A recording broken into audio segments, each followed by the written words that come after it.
Olá, meu nome é Leonardo, eu sou psicólogo aqui do Hospital do Câncer de Passos e venho hoje conversar um pouquinho com vocês sobre cuidado paliativo, em especial, como é a abordagem psicológica em cuidado paliativo. Para a gente poder começar essa conversa, é importante vocês terem a compreensão de alguns termos, que dizem respeito sobre a morte. Quando a gente fala sobre a morte, a gente está especificando do termo da eutanásia, distanásia e ortotanásia. Cada um se difere de alguma forma e diz respeito a um processo de morrer. A eutanásia, a gente tem como uma ação ou uma omissão, que tem como objetivo provocar a morte de alguém, No Brasil, a gente tem isso como um crime previsto no Código Penal. A gente tem também a distanásia, que é um prolongamento da vida por meios artificiais e desproporcionais, que é praticado com frequência, uma vez que esse paciente não tem uma indicação, curativa, ou de alguma forma essa indicação não traria benefícios ao paciente, mas ainda assim é colocado um meio artificial para prolongar a vida desse paciente, sem necessariamente ter uma resposta satisfatória, uma resposta que traga dignidade para esse paciente. Por fim, quando a gente fala de cuidado paliativo, a gente está muito mais alinhado ao que diz respeito à ortotanásia, que tem como princípio aí o regimento do cuidado paliativo, que preserva uma morte digna e que propõe evitar procedimentos fúteis ou que não tragam benefícios ao paciente. É a gente permitir que esse paciente tenha um tempo de vida e que a morte surja no tempo desse paciente, respeitando a evolução natural da doença. Aqui a gente consegue ver neste gráfico, como que é isso, a questão da morte aplicada, a esses termos. A eutanásia, interrompendo o curso da vida antes que isso seja necessário, ou que de fato esteja acontecendo. A distanásia, prolongando o processo de vida, intensificando até a questão do sofrimento. E a ortotanásia, entendendo que é um processo natural, que essa pessoa começa a ter um declínio da vida de acordo com o avanço da doença e se encerra no momento adequado. E aí eu trago para vocês algumas definições da Organização Mundial de Saúde que fala sobre o cuidado paliativo. Informações essas que fazem a gente pensar que evolução é esta que a gente vivencia quando fala de cuidado paliativo. Então, quando em 1989 a gente tinha que cuidado paliativo, era um cuidado centrado naquela pessoa que tinha uma doença que não é responsiva a tratamento de cura, limitando o cuidado paliativo somente a pacientes com doenças incuráveis. Logo em 2002, a gente já tem um avanço da questão do cuidado paliativo, em especial no que diz respeito a doenças que ameacem a continuidade da vida, abrangendo um pouco mais como nós, enquanto profissionais de saúde, podemos olhar para o paciente que perpassa pela vivência de uma doença grave. E isso muda muito a perspectiva do cuidado paliativo, porque a gente já começa a olhar esse paciente não somente com uma doença que pode levar à morte em pouco tempo, mas sim uma doença crônica que pode acompanhar esse paciente por muito tempo de vida, mas que traz prejuízos, que traz sofrimento e que traz muitos riscos. A definição mais atual que nós temos de cuidado paliativo, e eu vou lê-la na íntegra para vocês, a de 2022, que fala que é uma abordagem diferente dos outros itens, é uma abordagem que promove a qualidade de vida de pacientes e de seus familiares também, que enfrentam problemas associados às doenças que ameaçam a continuidade da vida, através da prevenção e alívio do sofrimento. Requer a identificação precoce, avaliação e tratamento da dor e outros problemas de natureza física psicossocial e espiritual. Uma vez que a gente está aí abrangendo o cuidado, não só para o paciente que perpassa pelo sofrimento da doença, mas também para os seus familiares e para tudo aquilo que está em volta da doença. Então, a gente não está lidando somente com a doença em si. Então, a gente vai falar sobre o sofrimento social, o sofrimento emocional, financeiro, familiar, tudo que engloba o processo de vida da pessoa. Então, cuidado paliativo é um cuidado centrado na pessoa. E aí a gente tem, por fim, aqui uma definição importante da doutora Ana Cláudia Quintana Arantes, que é uma das precursoras do cuidado paliativo no Brasil, que traz que o cuidado paliativo é um cuidado multidimensional, como eu disse para vocês, dimensão física, emocional, familiar, social e espiritual, que deve ser conduzido por uma equipe multiprofissional, capaz e qualificada, a pessoa portadora da doença que ameaça a continuidade da vida, desde o diagnóstico até o momento de sua morte e completando também com o suporte ao luto, que é oferecido para os amigos, para os familiares mais próximos, para aquele que vivencia a dor de perder alguém.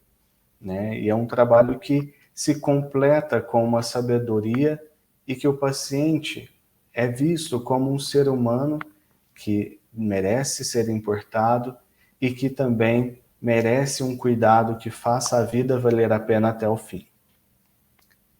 E temos também alguns princípios que regem o cuidado paliativo. Uma vez que a gente busca tais recursos, que a gente busca oferecer isso para o paciente, a gente está buscando oferecer cuidado paliativo. Então, a gente tem autonomia e dignidade como fator importante para a condução desse paciente, uma vez que a gente oferece para esse paciente toda a possibilidade de escolher que caminho é esse de vida, como que ele vai optar ou não por algum procedimento, e isso promove dignidade. Outro ponto importante diz respeito à comunicação clara e cuidadosa. Um paciente que está munido de informações consegue decidir melhor sobre aquilo que ele vai fazer enquanto vida, enquanto pessoa que porta uma doença e que pode escolher seu caminho. A doença não o impede de viver isso. Um ponto importante ainda, o controle impecável de dor. Nós, enquanto psicólogos ou profissionais da área da saúde, temos por obrigação oferecer manejos e condutas para que esse paciente não vivencie a dor, ou quando ela existir, que ela seja o mais branda possível, o mais controlável possível, tá? Isso é extremamente importante. E, por fim, acesso a serviços de atendimento psicológicos, sociais e questões espirituais. Tudo isso é a gente englobando o cuidado e a atenção centrada no paciente. Aqui eu trago para vocês um gráfico que faz a gente pensar como é esse modelo de cuidado integrado e como que a gente define a intensidade de cuidado paliativo para cada paciente. Uma vez que a gente tem uma terapia modificadora da doença, e que ela tem uma possibilidade de cura ou de um tratamento que vá mudar o quadro do paciente, a gente exige menor quantidade de cuidado paliativo. Em termos de quantidade, a gente vai oferecendo gradativamente maior atenção em cuidado paliativo, uma vez que esse paciente vai se aproximando da impossibilidade da cura. E termina, enfim, quando esse paciente vem a falecer devido ao avanço da doença e a gente estende o cuidado em atendimento ao luto com os familiares. Trago aqui para vocês as dimensões do ser.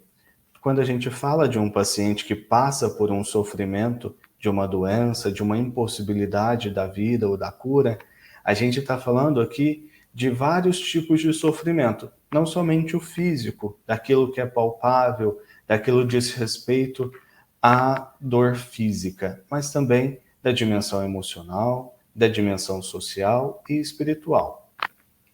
Quando a gente fala da dor física, da dimensão física, estamos falando daquilo que dói na carne, né? Das nossas limitações, da dependência do cuidado, uma vez que esse paciente mudou a perspectiva, né? Antes ele cuidava de si mesmo, mas hoje ele precisa e depende de outro familiar. Temos também a questão da dimensão social, né? Que família é essa que precisou assumir um papel novo? Como que está a organização das finanças? Né? Que casa que esse paciente precisa habitar? É a casa que ele construiu? É a casa de um familiar? Né? Quem é o principal cuidador? E também os sentimentos de culpa que podem surgir. Nossa, eu estou trazendo muito sofrimento para o meu familiar, porque agora ele precisa cuidar de mim, ele não pode seguir a rotina dele, porque a rotina dele está atrelada a mim. Né? Temos também a dimensão emocional, que diz respeito à ansiedade, os medos, sentimentos de depressão ou angústia que surgem com o tratamento ou com as impossibilidades do tratamento. E, por fim, a dimensão espiritual, que muitas vezes é confundida com a dimensão religiosa, né? Aqui a gente está falando daquilo que traz prazer, aquilo que faz esse paciente se sentir vivo e pertencente.